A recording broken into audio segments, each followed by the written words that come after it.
As a chubby gal myself, I'll be the first one to admit that I'm fat. It's not an insult, and I'm not doing some sort of self-deprecative bit. I'm just using a word as a descriptor of a body type I, and many others, have. There's also a great number of characters in media that share similar or various plus-size bodies, but not all of them are portrayed as equally.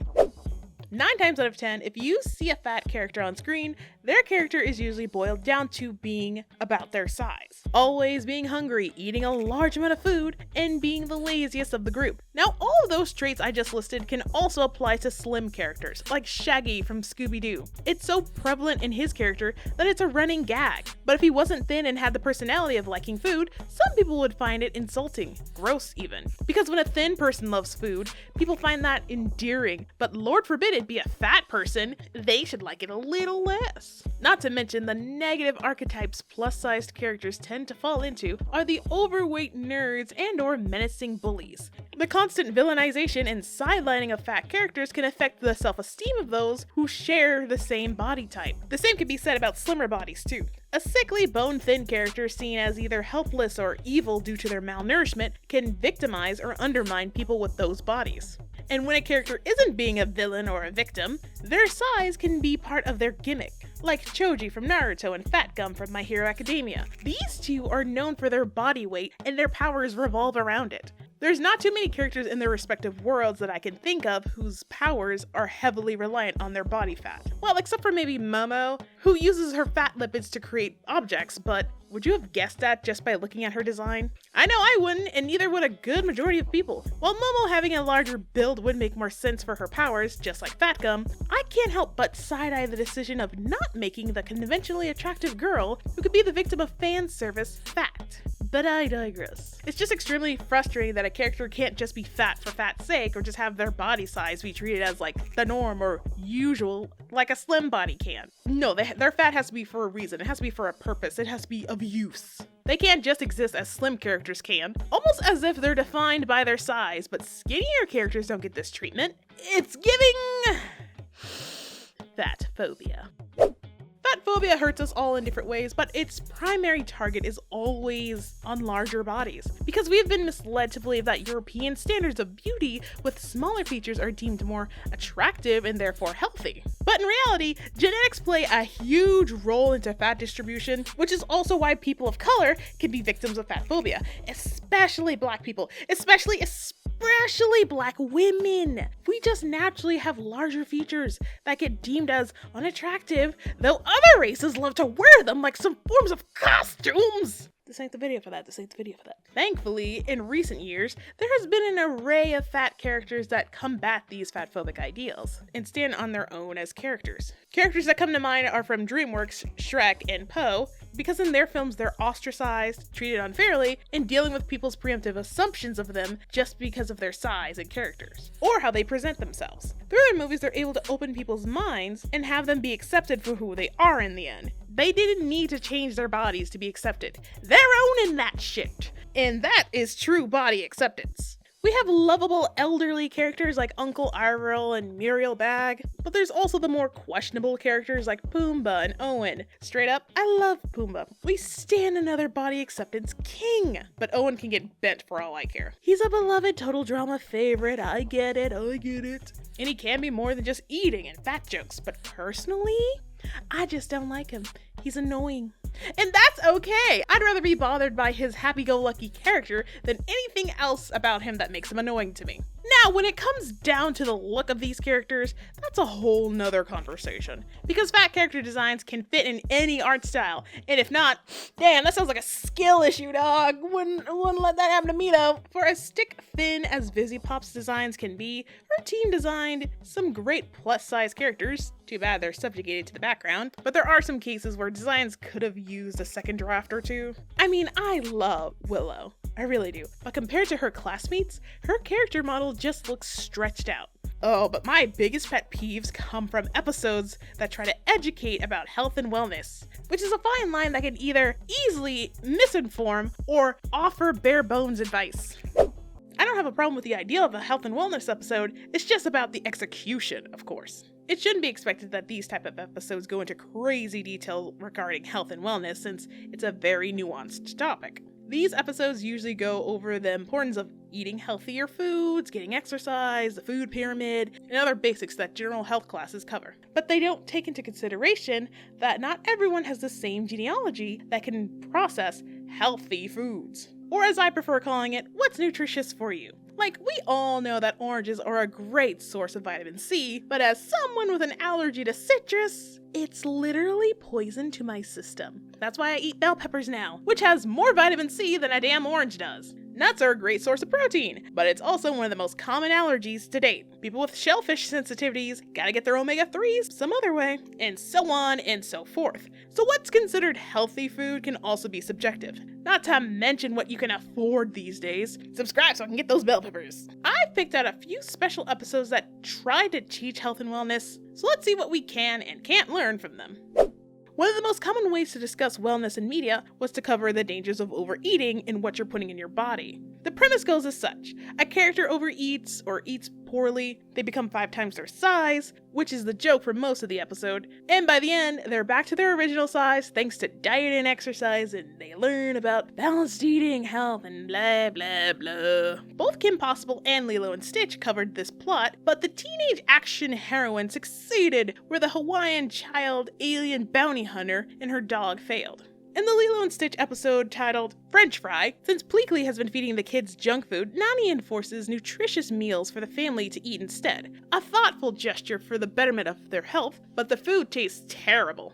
So to get around Nani's greasy snack embargo, the gang activates an experiment whose primary function is to cook irresistible food. However, the more they eat, the bigger they get, until they eventually become giant bouncing bowling balls that won't stop eating. Because French fries food is full of empty calories and zero nutrition. Nani comes just in time and was able to save her family because she eats a nutritious meal every day. Lilo finds the experiment a place it belongs, selling fat-free tofu fries on the beach. Sounds like a good deal to me. Hold up, is that $250 for some damn fries? What the? Wait. I think the decimal point got misplaced somewhere. I think that's supposed to be $250.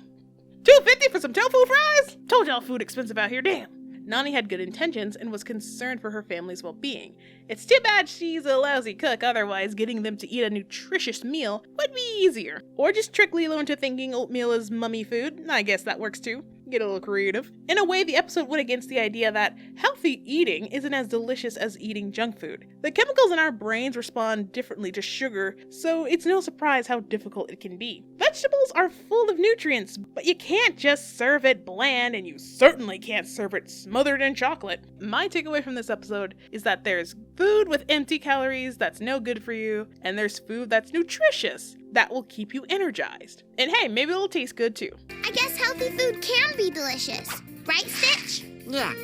Not a bad lesson to start, but it's painted very black and white in regards that there's only good food and bad food. Though Kim Possible did the same story, but with a little more nuance. A title that's clearly a spoof on the documentary Super Size Me, Grande Size Me follows Ron trying to prove a point that eating fast food every day isn't harmful, using himself as patient zero. While Kim tries encouraging Ron to consider his eating choices for his own betterment, he's determined to keep eating at Bueno Nacho, and we see him gradually put on weight. Now, unlike in Lilo and Stitch, where they just became rounded for comedic effect, Ron's fat design honestly looks legit. Like, if Ron was ever meant to be a plus-size character in the show, this is the design they could use. It's not an insulting caricature or anything, it's actually really good. As he sticks to his new diet, Ron is shown to be more sluggish, sleepy, and his clothes aren't fitting him anymore. And when he falls into the Project Titan vat, it accelerates his fat, so he grows into the size of a, well, Titan. And the only way to turn him back was forcing him to eat a balanced diet. Which I kind of find ironic that the only way to quell the junk food eater is by forcing him to eat more food.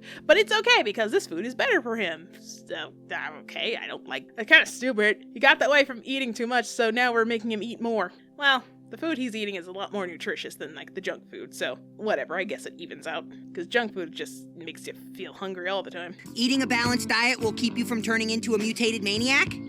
Yeah, something like that. And another lesson could be everything in moderation. which I find to be a better compromise than limiting your diet to fast food, or what some wheel says, because that's just not realistic. They say too much of a good thing is bad for you, and that does include nutritious food too. Because if it's possible to overhydrate on water, then you can definitely intake too much vitamins. Objectively speaking, that's not healthy. The only reason I found the Kim Possible episode better than Lilo and Stitch is because one advocated that healthy food can be delicious while the other took a stance on the importance of moderation. Which, let's be real here, is a far more grounded lesson most people can follow. Yes, there are good and bad foods, but you shouldn't feel bad for eating something unhealthy if it's on a rare occasion. If I eat like a saint for months on end, I think I deserve a little sweetened grease every blue moon, okay? It's all about moderation. But where Lilo and Stitch failed and Kim Possible succeeded, they both pale in comparison to this episode of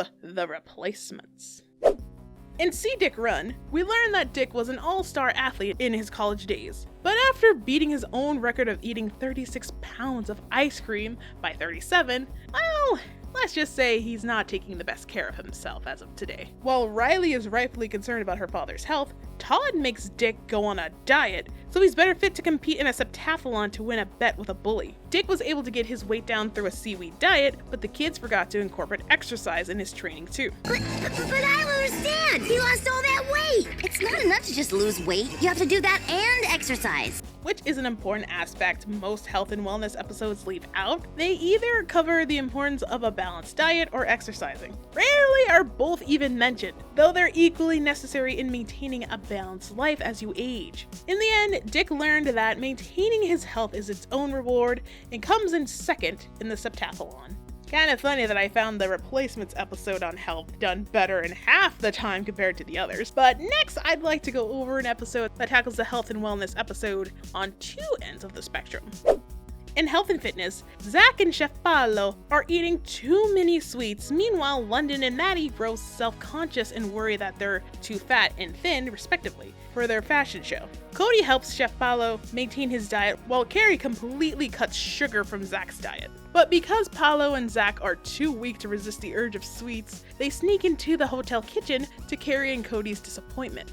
As his mother, all Carrie wants is to help Zack avoid any potential health risk as he gets older. And as for Cody, he doesn't want to have to say goodbye to a dear friend of his too soon. Carrie and Cody's attempt in helping Zack and Chef Paolo came from a genuine place of love for them. What do you say we work together on eating healthier foods and then enjoying sweets in moderation?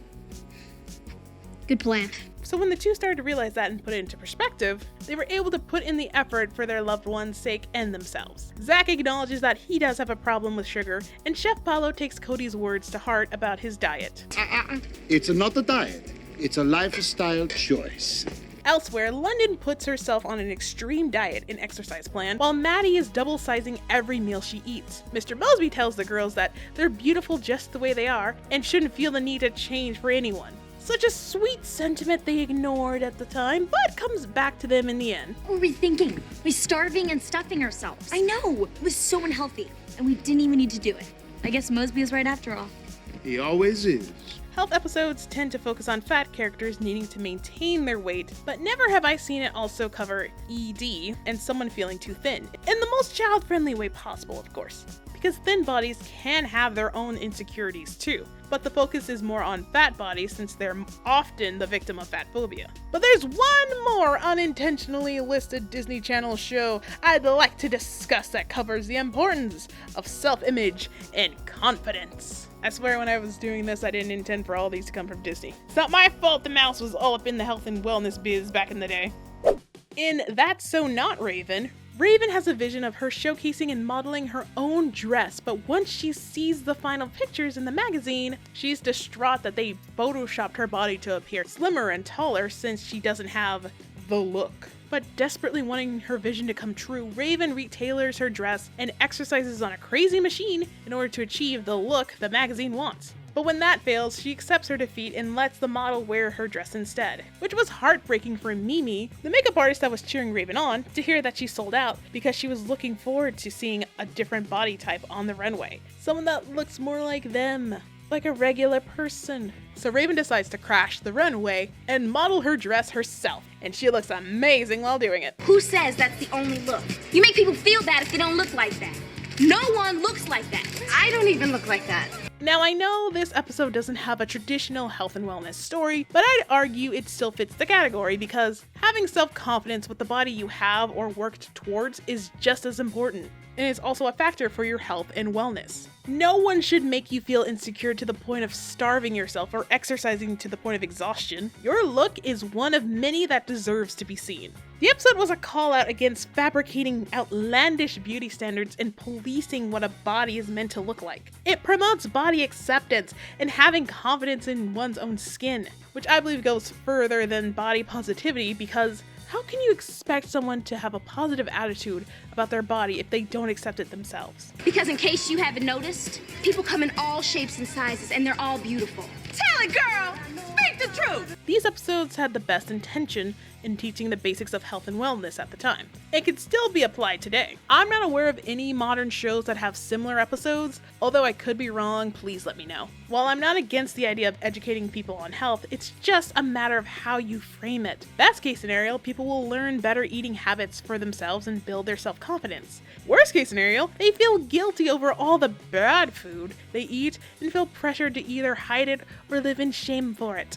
It can take one down a very dark path, developing an ED and self-esteem issues. So overall, I'd encourage people to take the lessons at face value because health is so much more nuanced than balanced diet and exercise. Think on how they can apply to you and your goals and move forward from there. Now, I think that we can all agree that if you don't have the ability to stand on your own, or you can't get up by yourself, no matter how large or small you are, then that's an issue towards one's living condition. But there are different factors that led to this point that no one can just boil down to due to a lack of diet and exercise. Health is subjective and really complicated, so the conversations surrounding it should be just as complex and nuanced. You can't equate body sizes to health because there's so much beneath the surface that's going on. So unless you're someone's personal, unbiased medical provider, or a close family member or friend that deeply cares about them, your opinions on a stranger's health is just that. An uninformed opinion because you don't know what's going on with them and don't act like you care to know. We should just be able to see fat people exist, just as we should see fat characters exist, because you know what? They exist. We exist. I exist. I don't need a justification to exist, and neither do you. It would be more helpful to see more body diversity in general to help combat these stigmas media has portrayed for years. But just know that no matter your size, you're handling it your way at your own pace, not someone else's. It's not going to happen overnight. You will slip up here and there, but you know what's best for yourself and how to take care of it. Best of luck to you all. You're beautiful, and don't let anyone make you believe otherwise.